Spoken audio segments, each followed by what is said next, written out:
Kisah santet Sewu Dino terjadi pada tahun 2001, berawal dari seorang gadis desa bernama Sri yang ingin merantau ke kota karena himpitan ekonomi. Karena keterbatasan keahlian dan dia hanya lulusan TK, Sri memutuskan untuk mendaftarkan diri menjadi seorang pembantu. Ia kemudian mencari lowongan pekerjaan. Ayah Sri menentang keinginannya untuk bekerja di luar kota. Namun mengingat keadaan ekonominya yang mengalami kesulitan, ia terpaksa mengizinkan anak perempuannya itu untuk bekerja. Sebelum bertemu dengan bos yang akan memperkerjakannya, calon ART terlebih dulu harus mengikuti sejumlah seleksi termasuk Sri. Pada saat giliran Sri, ia diberi sebuah pertanyaan yang cukup aneh menurutnya. "Sri, memang benar kamu lahir hari Jumat Kliwon?"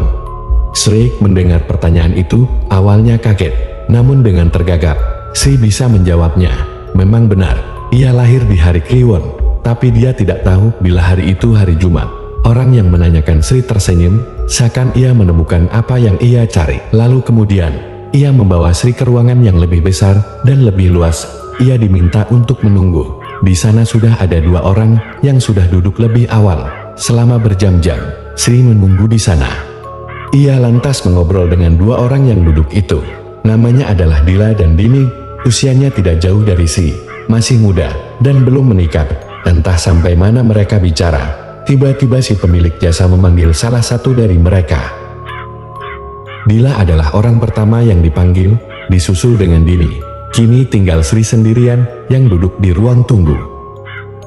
Kini tiba giliran Sri dipanggil. Dengan ragu ia keluar berjalan menuju ruangan tadi yang sekarang ada si pemilik jasa dengan seorang wanita. Dia memakai pakaian adat, kebaya, lengkap dengan sanggul, dan duduk anggun menatap Sri dari ujung kepala hingga mata kaki. Si pemilik jasa memperkenalkan siapa wanita anggun itu, namanya Kembang Krasa. Ternyata ia adalah pemilik rumah makan yang saat itu terkenal di Jawa Timur. "Bagaimana bila setiap bulan aku kasih kamu 5 juta? Sri kaget bukan main, karena gaji ART tahun itu rata-rata cuma 500 ribu. Sri pun setuju, ia tidak tahu harus mengatakan apa. Bahkan ketika si wanita sudah pergi, si pemilik jasa tidak akan memungut uang sepersen pun dari Sri. Hal ini membuat serentetan kejadian ini menjadi semakin tidak masuk akal. Kerjaan macam apa digaji setinggi itu? Tanya Sri di benaknya yang membuat ia mulai ragu. "Hidupmu akan terjamin bila kamu menerimanya. Tapi saya tidak mau memaksa kalau kamu tidak mau." Tidak ada jawaban dari pertanyaan Sri, namun Sri memberi jawaban pada saat itu juga. "Iya, saya mau." Tampak Mbah Krasa sudah menunggu bersama anggota keluarga lain. Di sini, ia menjelaskan bahwa mereka bertiga akan ditugaskan di sebuah rumah lain, sebuah rumah yang sangat jauh berada di dalam sebuah hutan. Sri dan yang lain bingung, tidak ada penjelasan ini sebelumnya. Namun mereka sudah berjanji mau menerima pekerjaan ini. Rumah macam apa yang dimaksud pun Sri tidak mengerti. Ada sebuah mobil sudah siap mengantar mereka. Di sana sopir mereka akan menjelaskan pekerjaannya. Mobil sudah bergerak. Sri, Hana dan Dini masih terlihat kaget satu sama lain. Tidak ada bicara. Bingung, Sri memberanikan diri bertanya kepada sopir. Namun sopir memberi isyarat bahwa mereka tidak boleh bicara terlebih dulu, seakan-akan mereka dibuntuti sesuatu. Ada kejadian menarik yang membuat Sri semakin curiga. Setiap persimpangan si sopir berhenti mengambil sesuatu dari belakang, meletakkannya di tengah jalan, seperti bunga di dalam kotak yang terbuat dari daun pisang. Hal itu menimbulkan kecurigaan apa yang sebenarnya ia lakukan. Keanehan itu terus-menerus dilakukan, sampai akhirnya mobil sudah meninggalkan kota jauh dan perlahan mulai memasuki area hutan. Jam menunjukkan pukul 12 malam, saat kegelapan hutan mulai menyelimuti, mereka tidak terbayangkan bahwa mereka akan tinggal di dalam hutan segelap itu. Kiri kanan pepohonan, dengan semak belukar, mobil terus berjalan, sampai tiba di sebuah jalan setapak. Perlahan mobil melesat masuk di atas jalan setapak yang ditumbuhi rumputan liar. Mobil terus menerabas memaksa masuk.